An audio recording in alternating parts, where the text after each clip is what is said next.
திருவிவிலியம் சங்கீதம் 1:21-7-8 கூறுகிறது, கர்த்தர் உங்களை எல்லா தீங்குகளிலிருந்தும் காத்துக் கொள்வார்.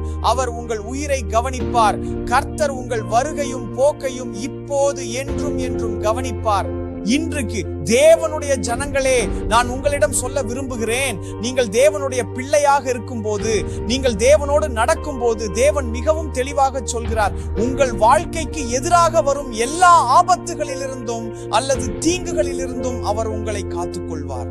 உங்கள் வாழ்க்கையில நீங்கள் எதிர்கொள்ளும் எந்த தாக்குதலாக இருந்தாலும், எந்த நிலைமையாக இருந்தாலும், எந்த நோயாக இருந்தாலும், என் தேவன் உங்கள் உயிரை கவனிப்பார் என்று சொல்கிறார். அவர் ஒவ்வொரு நிலைமையையும் கவனித்துக் கொள்வார். கர்த்தர் உங்கள் வருகையும் போக்கையும் இப்போது என்றும் என்றும் கவனிப்பார்.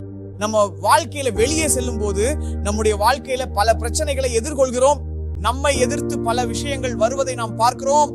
ஆனால் தேவன் நம்மளுக்காக நிலைநிறுத்துவார் என்று சொல்கிறார். அவர் நம்முடைய வாழ்க்கையில நம்மளை கவனிப்பார்.